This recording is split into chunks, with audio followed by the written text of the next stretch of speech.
Salutations et bienvenue sur Arena Breakout Infinite. Ah, Arena Breakout Infinite. Ce jeu qui promet l'infini et livre parfois l'ennui. Imaginez une version discount de Call of Duty mélangée avec un simulateur de camping. Parce qu'à force de camper dans les buissons pendant 3 heures, je me suis demandé si je jouais à un jeu d'action ou si j'étais un putain de guide forestier. Car dans ce jeu, si tu campes pas, c'est que tu as pas compris le but du jeu. Parce que tu vas passer littéralement plus de la moitié de la partie à écouter ou voir le moindre fait et geste d'un possible joueur.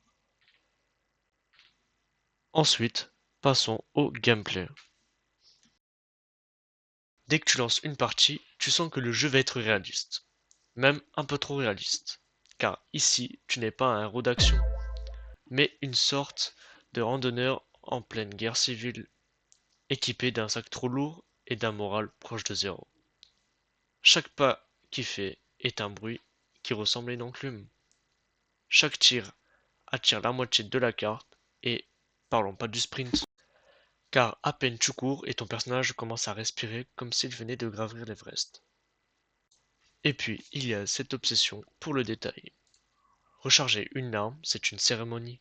Tu vides le chargeur, tu insères une nouvelle cartouche, tu vérifies, et pendant ce temps, un type surgit et te colle une balle dans la tête.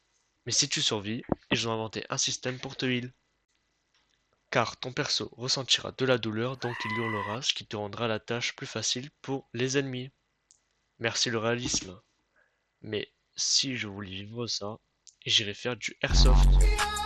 Sérieusement, c'est quoi ce concept? C'est pas un FPS, c'est un mélange entre Fort Boyard et koh.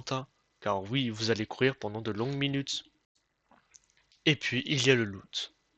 Ah, le loot. Parlons-en. Le jeu te donne cette impression de progresser, mais tu passes 1 heure à ramasser des trucs, à remplir ton sac, comme si tu déménageais. Pour qu'un mec, caché au chaud dans la forêt, te dégomme, puis pique ton stuff et repart comme un prince, pendant que toi, tu repars en slip avec un couteau qui va te servir à rien. À ce stade, ce n'est plus un jeu vidéo, c'est une leçon de vie. Ensuite, il y a les graphismes. Bon, soyons honnêtes, le jeu est joli, si vous jouez sur PC. Car si ton téléphone survit plus de 5 minutes sans réchauffer, c'est un miracle. Mon appareil a chauffé tellement fort que j'ai cru qu'il allait se transformer en grille-pain. Un petit œuf sur le dos du téléphone, ça marche nickel. Si tu joues plus d'1 heure en hiver, ça peut te servir de chauffage. Et puis, il y a la courbe de progression, ou plutôt le mur de la honte. Ici, il n'y a pas de courbe d'apprentissage. Non, c'est un mur en béton armé qui fait 4 mètres de haut. T'es niveau 1, tu te trouves en face d'un mec qui joue depuis tellement longtemps qu'il pourrait te tuer les yeux fermés. Avec une arme, avec une arme fabriquée en papier, et toi tu galères à viser un type qui court comme un lapin sous stéroïdes. Chaque partie c'est pareil. Tu commences motivé, tu finis humilié et tu te demandes pourquoi tu n'as pas arrêté de jouer à ce putain de jeu. Enfin la cerise sur le gâteau, la communauté. Alors là, prépare-toi. Les joueurs d'Arena Breakout sont un mélange entre des tryharders et des joueurs de League of Legends. Donc si vous vous demandez ce que ça fait un bon gros puant qui campe pendant plus de la moitié de la partie. Bon, maintenant, je pense j'en ai assez dit, on va passer à la note.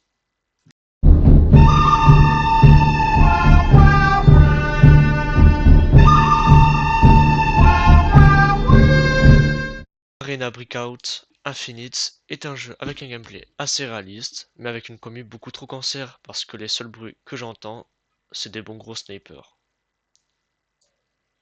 Donc cela mérite un bon 13 sur 20. C'était tout, je vous dis à la prochaine, ciao ciao.